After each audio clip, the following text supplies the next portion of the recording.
Let's begin. Begin! Okay, this is going to be about painting number 53, which is of the Telco Dig. And I need to talk about that because I have never met such dedicated people as I did when I saw an archaeological dig. These young people who have they're all young, but now that I'm 92, everybody's young. At any rate, they had this wonderful, wonderful ethic of dirt doesn't matter. And they come with their big boots and a lot of degrees in archaeology and things behind them, and they work. And they get excited. And I love that. So I learned so much from them, but mostly I learned patience. They don't know what they'll find. And they dig and they dig. And suddenly they find one piece of a plate. And as if they had found a golden nugget. And it's just very wonderful. Now let me tell you the wonderful thing that happened to me there. Nan Rothschild was the person in charge of the dig. And I don't know if I told you this before, but it changed all the patterns of my work. I told her about having read an article in the New Yorker about a man in the real estate world who is fascinated by old buildings. And he has a library filled with books about these buildings and the new finds that they have. And I had always wanted to call him and say, you don't know me, but could I come and visit your library? But I didn't have the courage to do so. So I said to Nan Rothschild, Nan, you feel about things the way I do. Only you have a title. I, as a street artist, can't call this man up. And I told her about the man who has this library. And she said, oh, I would love to see that library. Why don't you tell me his name? And I said, his name is Seymour Durst. And she gave a shriek and she says, Hedy, he's my uncle. When do you want to meet him? Well, Seymour came down to the site and he was with me all during the paintings that I did of old buildings with advice and information. And so I think when I think of this dig, the biggest thing for me was meeting Seymour Durst. He taught me about the poverty of the people who live in the one rooms called SROs. And it seems that he had written lots of letters to the New York Times. And in his office later on, they gave me the letters, copies of them. So this dig is associated in my mind with the glory of people who love things and deal with them. And therefore, now let me go to the next thing. Let me put my glasses on.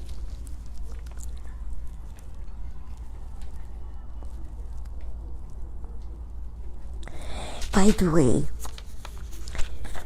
I did my best to interview the archaeologists, and I did. And I have some of the articles on that, but because this is going to be such a long amount of information, let me do one in the future just on archaeology, because some of them wrote books that are fascinating reading. Let's save that for the future, okay?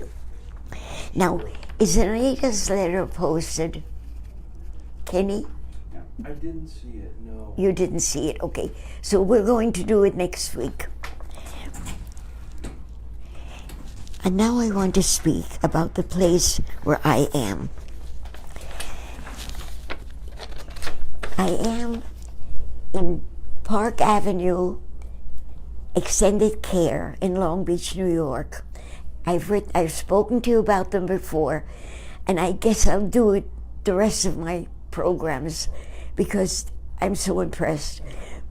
You know, this painting is going to be for if the UFOs or any extraterrestrials come to us to find out who we are. I don't want them to read the newspaper articles of the things we've done. I want them to see this painting. So I have a lot of work to do because I figured the only reason that the universe allows us to exist is because we do so many small acts of greatness and kindness.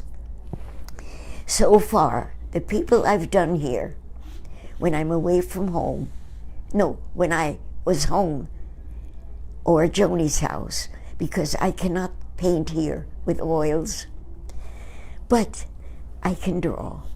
So I'm going to show you some of the people who are here, who do enormous acts of kindness. I'm going to begin with Mary. Greg, can I give you Mary first?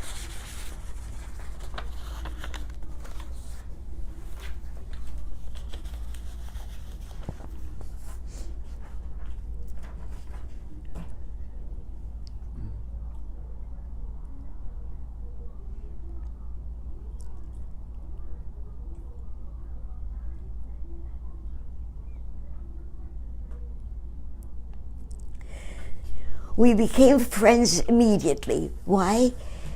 Because something drew us to each other, because we're kindred spirits. And Mary sat there with her hands like this, unable to do anything that she wants to do. And I said, Mary, what have you done in your life? She said, everything. But I can't because of my leg. And I have no kitchen, so I can't cook.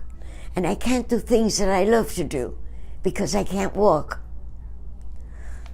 And we looked at all the people around us sitting like this and like this and being so lonely because we're all used to doing things with our hands. And suddenly there's nothing to do with them. So we've decided that we are going to recruit people to do the things for others. She said she used to do things as far back as high school, either embroidery or knitting. So she's going to ask for Christmas to get those. And she's going to do things.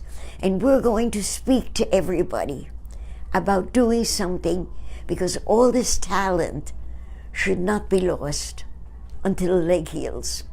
Now let me tell you what I'm going to do. Well, but would you like me to read comments first? Or The what? Should I read comments first? Yes. Okay. So, Julie Williams is watching. And Lauren Roth is watching. And Tammy says, hi, Hedy. We've been traveling, but we're home again. It's good to see you. And Sandy says, good evening from Sandy and Ismail. And our Joe Tripp says, happy Hanukkah, everyone. We are told that people hear us well. And Lauren says, good evening, Hedy. And Joe Tripp, Hernan Poza is watching. And Joe tells us the sound is great. And so does Tammy. Carol is watching. Sandy sends love. Julie says, love you, Paige Romer family. And Eileen says, hello. Great to see you, Hedy. And William Milan says, greetings, Hedy. And Johnny Santana says, hi, Hedy, love you. And Eileen says, archaeology. It makes sense that you would be interested in a deep study. Mm-hmm. Oh, well, thank you. Okay, let me show you other people who are listening because they're going to be in this. I need to tell you what I found out. There are 3 people I've met who are filled with degrees and know so much. And I said to them, where do you come from? And they come from Nigeria. And I said, how did you do it? And first, let me give you I must learn to be neater. Okay, here is Michael. Michael hands out the medications. He's got this big wagon and he knows everything. He can meet you in the middle of the night and know exactly what you're looking for.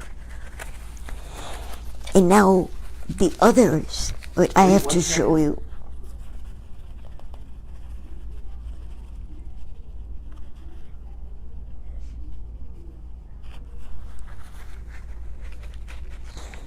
So this is Michael.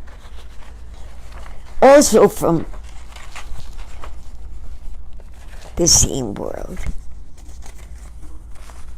Now, these two are not finished, but they're going to be phenomenal when they're done. You'll see them next week. They're coming to pose again. Eventually, they're all going to be in this painting because they do wonderful things. This is going to be Emmanuel, who did physical therapy with me and is so wonderful. It's not finished. Wait till he gets his white coat on. And this is the one I spoke about. A little slower, a little slower. Could you come closer? Yes. It's not finished.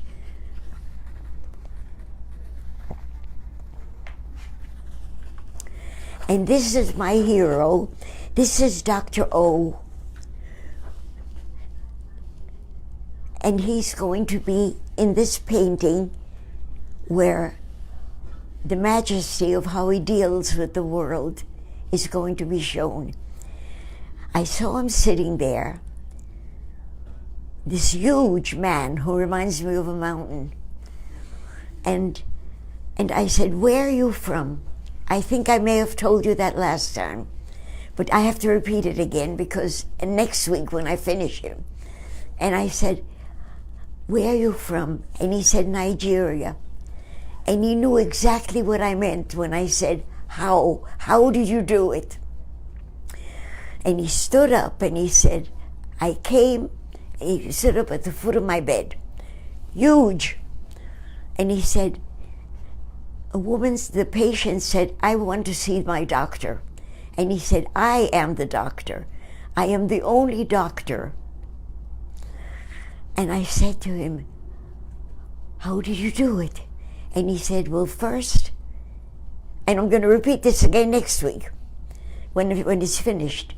He said, "First I have to know who I am. And then I go to the other side and learn who they are. And then I come back and I do my work." I'm giving all this speaking because I need you to know what kindness is and dedication. Kindness doesn't mean I'm a kind person.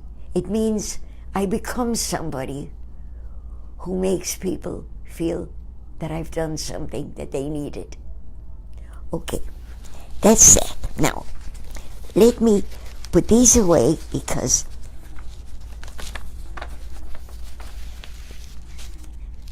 thank you, Greg. Thank you, thank you. Yeah, I have to show you this. She is Alana. Thank you. Alana is a social worker. Now they're all going to be painted in this painting eventually. Okay, let me tell you what she does. She holds a phone in one hand, her computer in the other, and she answers so many people and is always kind. And it looks just like her. Yeah. She never yells at anybody. She has lines of people waiting, but she gives everyone attention. And not only that, I said to her, "Alana, all these people who are just sitting with nothing to do, what would happen if I became a volunteer and gave art classes here?" And she said, "Fine with me, but we've got to see the right people." So we were going to see the right people today, but they're not here on Monday. So, but I also told Dr. O that if he wants to, I can teach him how to do portraits, because he's fascinated by that. And so I said, well, with you speaking for me, as well as Alana, I'm going to be able to do volunteer work here. Speaking of volunteer work, how much time do I have? I have lots of time. 12 minutes is fine. 13 minutes. 13 minutes. I can. And could I just say something? Yes. Just encouraging everybody who's watching, if you want to talk about some volunteer work that you've done that has been meaningful for you, Hedy will read that out, and yes. we'd love to hear it. Or if not volunteer work, the professional work that you do that helps people. We would love to hear that, and Hedy we'll read it out. Oh, I'm delighted. Okay. Now, here's what I want to say, and this is very important. We waste something in this country to such an extent, and that's people power. When I think of all the people who have lived and done things, sitting here because they broke a leg, or they broke a finger, or their blood pressure is high, and they sit like this, and the brain goes. When you cannot use your hands, the brain goes into a cave.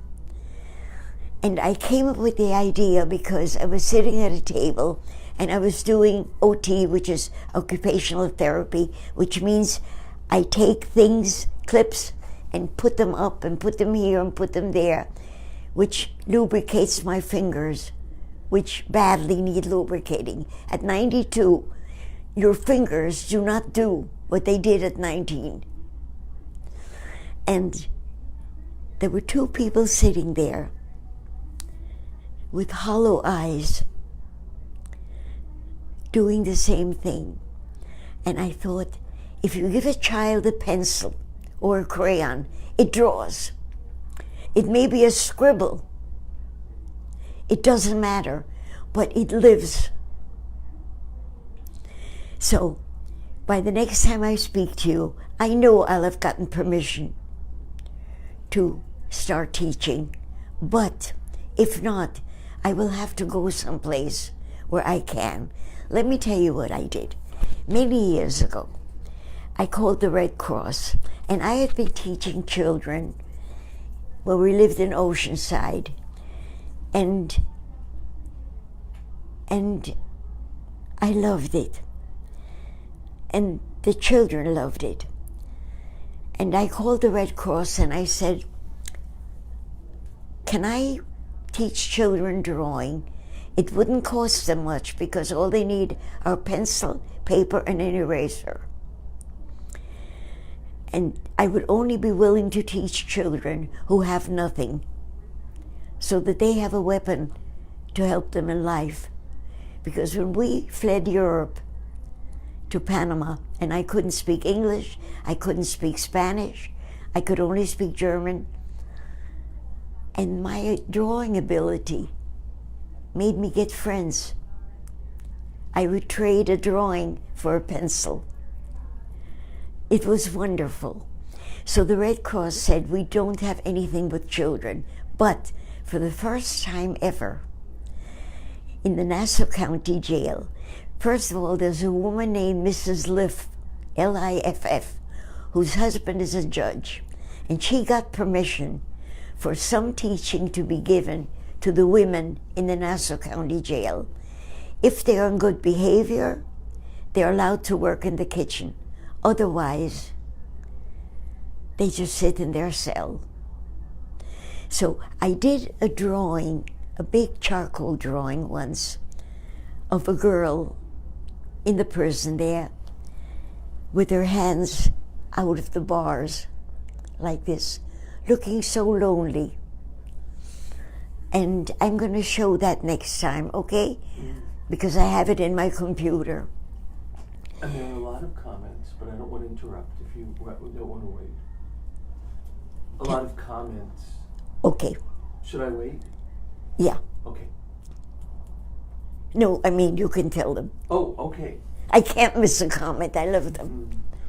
So, Eileen Brown Batten says, "Hi, Hedy. So beautiful, the faces and people you have painted thus far." And William Milan said, "What a brilliant idea to complete the circle." And Eileen Cutler said, "Drawings of Mary and Michael, wow." And Jose Espinosa Bilgray is watching. And Eileen said, "And Emmanuel and Dr. O." And Martha Bilski is watching. And Martha says, "Hi, Hedy. Kindness is everything." And Jose says, "Kindness, empathy, and respect." And now Eileen says, "Alana, oh my, what a gorgeous portrait. I'm sure I would enjoy each and every one of these exceptional caregivers." And Julie says, "I love your drawings and the idea of you teaching art at rehab." And Jose said, "I once read that if you know how to write, you know how to draw." And Eileen said, "I once read that if you know how to write," Eileen said, "and perhaps if you can draw, you can write." And Julie said, "Charlie and I have been delivering meals to homebound city residents through City Meals, and it is a wonderful way to feel helpful and kind. We've met so many interesting New Yorkers, some of whom rarely leave their apartments." And William Milan said, "Bless you, Hedy. Your presence and generosity is inspiring and healing." And Sandy said, "You are so wonderful for doing this." And she said, "It was wonderful to see you on Saturday." And Hernan, our dear Hernan, says, "I began volunteering at the Middle Earth Switchboard Long Island Crisis Center in 1979 when I was 19 years old, 42 years ago." Please, could we extend the program 5 minutes? Of course. I couldn't have missed any of these. And everybody else, please, any volunteer work that you've done or work that you've done that's meaningful to you, add that in. Well, Jose, my relative whom I never knew until Facebook, Jose might be able to start because he works with immigrants. And if he can get their stories and write them, because he's a wonderful writer, then maybe we can make immigrants look human to the world. It means a lot to me because I was an immigrant. Okay, now let me go to this. I had read something about politics and then knew the opposite of what that story had been. But it was not the opposite, it was also truth. And I began to realize that whatever we feel in politics is our experience and is true. So there is not one truth for everything. There are every individual's truth. Greg told me once, when I was very much involved in complaining about one of the candidates, and he said, when you ask people why they like that candidate, listen to the answer. Really listen. And that's what I've been doing. And it's very difficult because it's usually against what I believe. But it works. And the other day, I had wonderful company. I had my granddaughter, Mary, who works with children who have disabilities of different kinds. And I had my niece, Sandy, and her husband, Ishmael. And it happened because one of them missed a train, that they ended up all together. And that was an opportunity that worked incredibly. Because Ishmael, Sandy is Jewish, Ishmael is Muslim, and he's from Jordan. Now it turns out one of my wonderful therapists here is also from Jordan. The world is very small if you meet the right people. And then it expands as you meet them. So at any rate, And there are more comments. I was talking to her about it, and I said, you know, there is no one truth. There are many truths.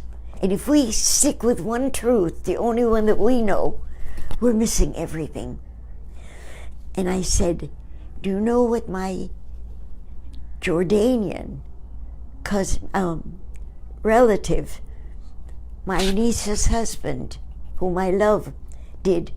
He worked with the orphan children in Jordan, teaching them music as a music teacher.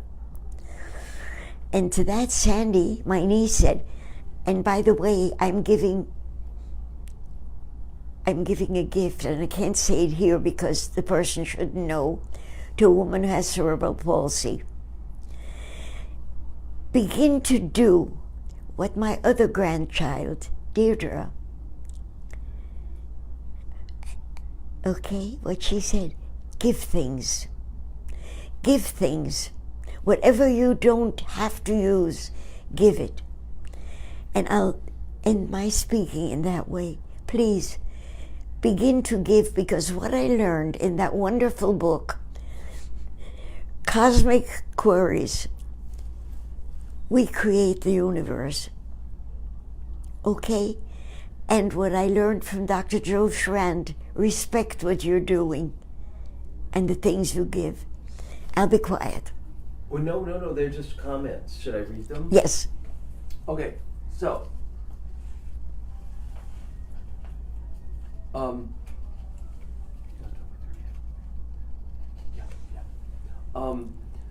Eileen Brown Batten says, how wonderful for you to teach those who have so little, or those who have no one to encourage them to use their idle hands. And Greg says, I'm at the LICC PFY with Hernan. He's on the board. Eileen Cutler said, my first volunteer experience was with special needs kids in a summer camp. I was only 13, and it changed my life. Yes. It set my course. Volunteering is important, and it's essential for every person to do. And then Lauren Roth said, I volunteered at CAP's Child Abuse Prevention Services for the past 10 years. Thank you. And if you write us anything, we'll repeat it on the program. Because let's change the world. Let's do it. Thank you who invented Facebook. I don't care what people do stupidly with it. But look what we're able to do with Facebook. There's no way you would hear me if I wrote letters to the editor. But this is being, all of you who spoke of what you do are giving ideas to people throughout the world. Kent in Sweden, people in Israel, and through Hernan, so many people, because Hernan has given people about this to so many countries, the notice. So thank you, all of you. And let me just say, Tammy says, we love hearing you. And Sandy says, beautiful presentation. And Carol Hodkin says, you inspire me every day. I served on various BOD and volunteer work boards of directors, and volunteer work is priceless. And you're getting tons of hearts exploding. Oh, and maybe if we succeed very much here in this wonderful place where I am being cured, then maybe other facilities will have volunteers come. Thank you, all of you. And thank you, Greg and Kenny, for doing this program for me. And Julie says, last but not least, thanks, Hedy dear, you look wonderful.